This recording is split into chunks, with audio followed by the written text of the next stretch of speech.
Hi hello வணக்கம் and welcome to this is Madison review. இந்த movie ரிவ்யூவில் சலார் இந்த மூவியோட ரிவ்யூ பற்றி தான் பார்க்க போகிறோம். ஸோ இந்த படத்தோட ஒன்லைன் ஸ்டோரி என்னென்னு கேட்டிங்கன்னா, படத்தோட ஸ்டார்டிங்லேயே பார்த்தீங்கன்னா கான்சார்ன்ற ஒரு சிட்டியை காட்டுறாங்க. அந்த சிட்டியில் பார்த்தீங்கன்னா ஒரு 8 ட்ரைபல் பீப்புள்னு நினைக்கிறேன். அந்த ஒரு குழு மாதிரி அந்த ட்ரைபல் பீப்புள் இருக்காங்க. அதுக்குள்ளே பார்த்தீங்கன்னா அவங்களுக்குள்ள ஒரு சட்டம், அந்த கான்சார் தேசமே பார்த்தீங்கன்னா இந்தியாவோட ஒன்றிணையாமல், பட் கான்சாரோட எல்லா சட்டமும் இந்தியாவுக்கு பொருந்துன்ற மாதிரி ஒரு 1000 வருஷம் நடக்கக்கூடிய அந்த கான்சார் சிட்டியில் பார்த்தீங்கன்னா நிறைய ட்ரக்ஸு இல்லீகல் விஷயம்லாம் நடந்துக்கிட்டு இருக்கு. அதில் பார்த்தீங்கன்னா வரதராஜ மன்னார்னு சொல்லிட்டு ஒவ்வொரு பாரம்பரியமாக ஒவ்வொரு குரூப் அந்த மன்னார் வம்சத்தில் வந்துக்கிட்டு இருக்காங்க. பிருத்திவிராஜ் பார்த்தீங்கன்னா அரியணை ஏற போகும்போது அவருக்கு மற்ற அந்த குழுக்கள் மூலம் அவருக்கு பிரச்சனை வர ஒவ்வொருத்தரும் பார்த்தீங்கன்னா ஒவ்வொரு ஆர்மியை கூட்டிட்டு வராங்க. நீ எந்த ஆர்மியை கூட்டிட்டு வரன்னு சொல்லும்போது எனக்கு எந்த ஒரு ஆர்மியும் தேவையில்லை, என்னோட சின்ன வயசு நண்பனான தேவா மட்டும் இருந்தா போதும், அவன் தான் என் தளபதினு சொல்லிட்டு பிருத்திவிராஜும் போயிட்டு பிரபாஸை கூட்டிட்டு வர. இதுக்கப்புறம் இந்த கதையில் நடந்த சுவாரஸ்யங்கள் என்ன, பிரபாஸை வச்சுக்கிட்டு அவர் அந்த அரியணையை ஏறினாரா, இல்லை இதனால என்னென்ன மாதிரியான பிரச்சனைகள் வந்துச்சு, கிளைமேக்ஸில் என்னாச்சு, இதுதான் இந்த படத்தோட ஒன்லைன் ஸ்டோரி. இந்த படத்தோட ஸ்டோரின்னு பார்க்கும்போது ட்ரைலர்லேயே பார்த்துருப்பீங்க. ட்ரைலர்லேயே பார்த்தீங்கன்னா முக்கால்வாசி படத்தை ரிவீல் பண்ணிட்டாங்க. ஸ்டோரியும் பார்த்தீங்கன்னா ஒரு பெரிய அளவுக்கு ஸ்டோரிலாம் இல்லை. இந்த படத்தோட ட்ரைலரை ரிலீஸ் பண்ணும்போது, அதுவும் பிரசாந்த் நீல் டேரக்டராக இருக்காருன்னு சொல்லும்போது, KGF 1-2 எடுத்த அந்த ஒரு டேரக்டர் இதை ப்ரெசென்ட் பண்ணுறாருன்றப்ப இந்த படத்துக்கு உண்டான எதிர்பார்ப்புகள் நிறையவே இருந்துச்சு. இதை தவிர பார்த்தீங்கன்னா பிரபாஸோட இதுக்கு முன்னாடி வந்த சொதப்பல் படங்களில் இருந்து இவர் கொஞ்சம் ஹிட்டு கொடுப்பாரா அப்படின்ற ஒரு எதிர்பார்ப்பும் இருந்துச்சு. உண்மையை சொல்ல போனோம்னா ட்ரெய்லரை பார்க்கும்போது எனக்கு அவ்வளோ வெறித்தனமாக இருந்துச்சுங்க. நான் அந்த அளவுக்கு ட்ரெய்லரை பார்த்தீங்கன்னா குவாலிட்டியாக ப்ரெசென்ட் பண்ணியிருப்பாரு. இந்த 300ல் வர அந்த கலர் டோனை வச்சு தான் KGF 1-2 எடுத்திருந்தாலும் இந்த படத்துக்கும் அதே ஒரு கலர் டோனாக இருக்கட்டும், டெக்னிக்கலி சவுண்டாக இருக்கட்டும், சினிமோட்டோகிராஃபின்னு சொல்லிட்டு ட்ரெய்லர் பார்த்தீங்கன்னா அவுட்கம் அவ்வளோ குவாலிட்டியாக இருந்துச்சு. ஆனால் ஓவரால் படமாக பார்க்கும்போது என்ன கேட்டிங்கன்னா ஃபர்ஸ்ட் ஹாஃபை விட செகண்ட் ஹாஃப் நீட்டாக இருந்துச்சுன்னு சொல்லுவேன். கிட்டத்தட்ட இந்த படம் பார்த்தீங்கன்னா 2 மணி நேரம் 55 நிமிஷம் ஓடுது. ஆனால் ஃபர்ஸ்ட் ஹாஃபை கம்பேர் பண்ணும்போது செகண்ட் ஹாஃப் ரொம்பவே நல்லா இருந்துச்சு. எனக்கு கேட்டிங்கன்னா செகண்ட் ஹாஃபில் இருந்து தான் இந்த படத்தோட கதைக்களமே ஆரம்பிக்குது. ஃபர்ஸ்ட் ஹாஃப் ஃபுல்லாகவே பார்த்தீங்கன்னா நிறைய கேரக்டர், நிறைய காஸ்ட் அண்ட் க்ரூ மெம்பர்ஸ் இருந்தாலும் அவங்களுக்கு உண்டான கேரக்டர் டெவலப்மெண்ட்டை பற்றியே ஃபர்ஸ்ட் ஹாஃப் போனாலும் செகண்ட் ஹாஃபில் இருந்து தான் பார்த்தீங்கன்னா படமே கிக் ஆஃப் ஆக ஆரம்பிக்குது. அந்த விதத்தில் பார்த்தீங்கன்னா ஃபர்ஸ்ட் ஹாஃபை விட செகண்ட் ஹாஃப் நல்லா இருந்துச்சு, டீசெண்டான அந்த ஒரு வாட்சாக இருந்துச்சு. இதை தவிர பார்த்தீங்கன்னா இந்த படம் டெக்னிக்கலி ஒரு சவுண்டான படம். சினிமோட்டோகிராஃபியாக இருக்கட்டும், இல்லை பேக்ரவுண்ட் மியூசிக்காக இருக்கட்டும், சாங்ஸ் எனக்கு அந்தளவுக்கு செட் ஆகலைன்னா கூட பேக்ரவுண்ட் மியூசிக்கெலாம் பிரித்து எடுத்துட்டாங்க. அதுலேயும் பார்த்தீங்கன்னா அந்த ஒரு பிளாக்கிஷ் கலர் டோன் வச்சுருப்பாங்க. இதை தவிர நிறைய லைவ் லொக்கேஷன் போனாங்களான்னு தெரியல, இல்லை VFXன்னு தெரியல, இருந்தாலும் ப்ரொடக்ஷன் டீம் பார்த்தீங்கன்னா காசை அள்ளி கொட்டியிருக்காங்க. அந்தளவுக்கு பார்த்தீங்கன்னா படத்தோட குவாலிட்டி அந்தளவுக்கு சூப்பராக இருக்குது. இதை தவிர ஸ்க்ரீன் பிளேன்னு பார்க்கும்போது செகண்ட் ஹாஃப் ஓகே.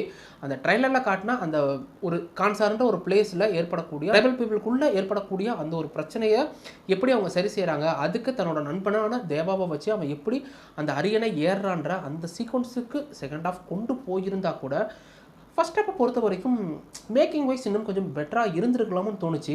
ஏன்னா ஃபர்ஸ்ட் ஹாஃப் ஃபுல்லாகவே பார்த்தீங்கன்னா இந்த படத்தில் ஏகப்பட்ட கேரக்டர் இருக்காங்க. அந்த கேரக்டரை எக்ஸ்ட்ராபிளைஸ் பண்ணுறதுக்கும் அந்த கேரக்டரை பார்த்தினா பேக் ஸ்டோரி சொல்கிறதுக்குமே இவங்க கிட்டத்தட்ட ஒரு 1.25 மணி நேரம் எடுத்துக்கிட்டாங்க. இது கூட பரவாயில்லைங்க. படத்தில் ஃபர்ஸ்ட் ஹாஃப்லாம் பார்த்தீங்கன்னா ஏகப்பட்ட பில்டப் சீன் இருக்குது. அவன் யாருன்னு தெரியுமா, அவன் வந்தால் என்ன பண்ணுவான்னு தெரியுமா அப்படின்னு சொல்லிட்டு ஏகப்பட்ட பில்டப் சீன் இருக்குது. சொன்ன மொத்த பில்டப்புமே பார்த்தீங்கன்னா படத்தோட செகண்ட் ஹாஃபில் தான் லீடு வச்சுருந்தாலும் அதை பார்க்கும்போது நமக்கு ஏதோ கொஞ்சம் வியார்டான மாதிரி ஒரு ஃபீல் வந்துச்சு. KGFல என்ன தான் நம்ம அக்செப்ட் பண்ணிக்கிட்டாலும் KGFல பார்த்தீங்கன்னா அந்த ஸ்டோரி நரேஷன் கூடயே அது போகும்போது அந்தளவுக்கு அது பெருசாக தெரியாது. இருந்தாலும் அந்த பில்டப்பை கொடுத்தாலும் பார்த்தீங்கன்னா அந்த சீன் அந்த பில்டப்பை விட பெருசாக தெரியும் போது ஓகே இதுக்கு இந்த பில்டப் ஒர்த்து தான் அப்படின்னு தோணும். ஆனால் இந்த படத்தில் நம்மளால் அதை எப்படியுமே கொஞ்சம் கூட கனெக்ட் பண்ணிக்க முடியல. ஓவர் பில்டப்பை வச்சு தள்ளினால ஃபஸ்ட் ஹாஃபை நீங்கள் தான் இறங்கி தள்ளணுன்ற அளவுக்கு பார்த்தீங்கன்னா ஃபஸ்ட் ஹாஃப் அவ்வளோ லேசியாக இருந்துச்சு. But second half okay. Second ஹாஃபில் ஓரளவுக்கு சில விஷயங்களை மேட்ச் பண்ணி சுவாரஸ்யமாக கொடுக்க ட்ரை பண்ணியிருக்காங்க. அது என்ன கேட்டிங்கன்னா ஓரளவுக்கு ஒர்க் அவுட் ஆகிருக்குன்னு சொல்லுவேன். இதை தவிர பார்த்தீங்கன்னா ஸ்டன் சீக்வன்ஸ்லாம் என்னை பொறுத்த வரைக்கும் பக்காவாகவே இருந்துச்சு. ஆனால் பிரபாஸை பார்க்கும்போது ஏதோ ஒரு டயர்ட்னஸோட ஃபீலிங் மாதிரியே இருந்துச்சு. ரொம்ப டயர்டாக இருக்கார். ஒரு எஃபெக்டிவாக இல்லை. பாகுபலியில் அவரை பார்க்கும்போதெல்லாம் நமக்கு அவ்வளோ அந்த ஃபைட் சீக்வன்ஸ்லாம் அவ்வளோ இறங்கி நம்மளே அடிக்கலாமான்ற அளவுக்கு தோணும்.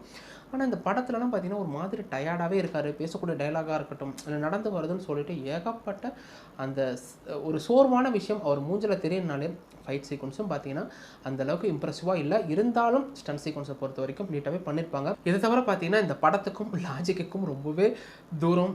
பிரசாந்த் நீலோட படங்கள்னு எடுத்துட்டிங்கனாலே நீங்கள் அந்த லாஜிக்லாம் பார்க்க முடியாது. அந்த விதத்தில் பார்த்தீங்கன்னா இந்த படத்துலையும் லாஜிக்கெல்லாம் ரொம்பவே தூரம். படத்தில் பார்த்தீங்கன்னா அவனுக்கு 1008 கன் வச்சுருந்தாலும் இறங்கி கத்தி எடுத்து தான் சண்டைக்கு வரானுங்க, இல்லாட்டி கையில் தான் அடிக்க வரானுங்க.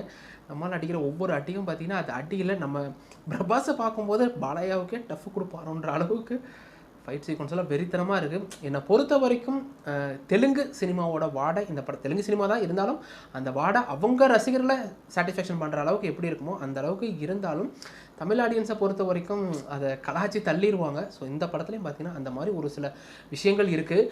மொத்தத்தில் இந்த சலார் எப்படி இருக்குன்னு கேட்டிங்கன்னா ஸ்டோரி சரி, ஸ்க்ரீன் பிளேயும் சரி, இன்னும் கொஞ்சம் பெட்டராக ஏதாச்சும் ட்ரை பண்ணியிருந்தாங்கன்னா இந்த படம் இன்னுமே பிரம்மாண்டமாக வந்திருக்கும். எனக்கு கேஜிஎஃப் அப்படின்றப்ப பார்த்தீங்கன்னா அந்த படத்தில் என்னதான் அம்மா சென்டிமெண்ட் இருந்தாலும் ஸ்டோரி நரேஷனும் சரி, அந்த கதைக்களமும் நமக்கு ரொம்ப புதுசு. ஆனால் இந்த படத்தில் பார்த்தீங்கன்னா எல்லாமே ப்ரெடிக்டபுளாக இருக்கும். இதுக்கு முன்னாடி வந்த தளபதியிலேருந்து அதே ஒரு ஸ்டோரி தான் இந்த படத்துலேயும். அந்த அம்மா சென்டிமெண்ட்டை கையில் எடுத்தாலும் அது எந்த அளவுக்கு ஒர்க் அவுட் ஆகல.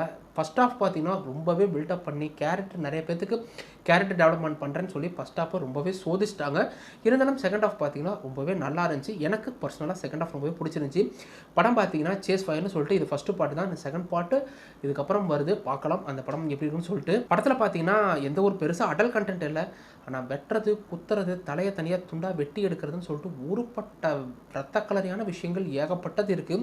ஸோ குழந்தைகளுக்கான படம் இல்லை. நீங்கள் ஒரு 18+ இருந்தால் தாராளமாக பாருங்கள். அதுவும் நீங்கள் பிரபாஸ் பண்ணாந்தீங்கன்னா இந்த படம் ரொம்பவே உங்களுக்கு பிடிக்கும். என்னை பொறுத்த வரைக்கும் ஒரு டீசெண்டான வாட்ச். ஸோ டைம் கிடைச்சா கண்டிப்பாக வாட்ச் பண்ணி பாருங்கள். இந்த வீடியோ பிடிச்சதா ஒரு லைக் வந்து சப்ஸ்கிரைப் பண்ணுங்கள். பக்கத்தில் இருக்க பெல் ஐக்கானை கிளிக் பண்ணிக்கங்க. இன்னும் வந்து பார்க்குறேன். அது வரைக்கும் என்ன கராராக இருங்க, உஷாராக இருங்க. எப்போவுமே மேடிசன் ரிவ்யூ பார்த்துக்கிட்டே இருங்க.